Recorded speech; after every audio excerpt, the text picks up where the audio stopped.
Kevin, where do you sit on shot clock in high school basketball?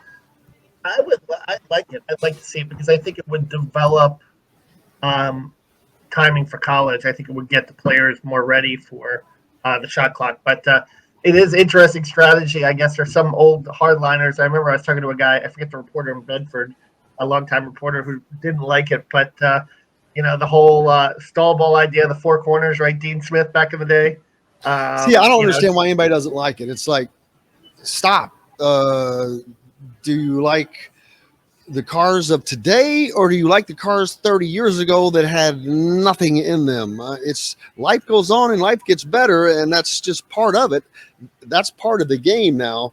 And there was a deal on Twitter the other day, and I think I was Kyle's that I saw, but that was not the whole game. And I think that's kind of like people reading headlines and not reading stories and jumping to conclusions off the headline. Although they did hold the ball in that game between two powers of number one or the 1 and 2 A classes, but that was only for like a total of 3 minutes or something like that. Yeah, I think it was the last. According to Rick Semler, who he posted, he was there at the game, and he said I think the last 2:30 of the I can't remember which quarters it was, but 2:30 of one quarter and then 1:30 of another quarter. So it was about 4 minutes total. And I guess I come down. I prefer a shot clock. I lean that direction, but I don't. Like I said, I don't cover games that are where people are doing that ever. They're not that many. Very, very rarely. I mean, but I blame the defense. Why did the defense not go out on the ball? You can force the situation.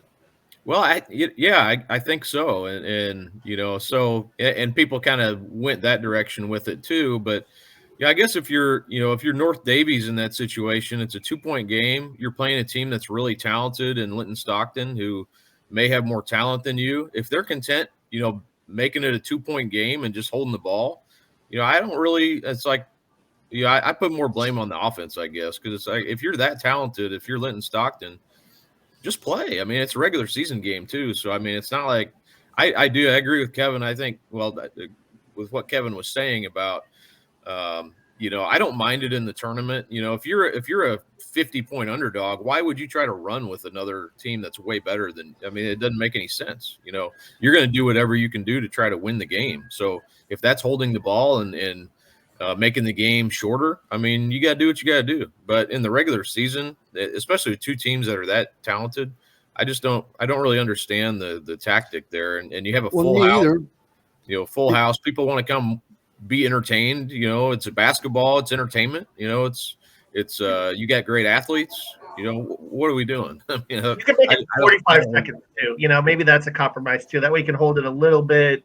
And that's what the college game used to be, right? 45 seconds, and then it went down to 30. That would be a good number, I think, for the high school level. I agree. 45 to me is probably the number to do.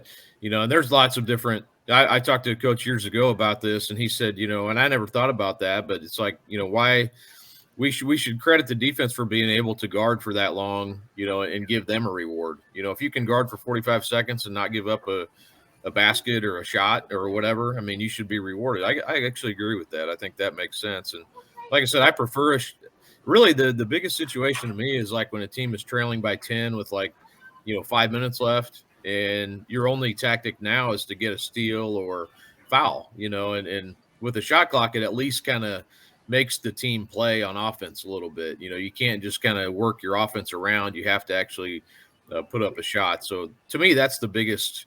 It's not necessarily a stall ball or holding the ball. It's the late game, fourth quarter situations. Shot clock or elam ending.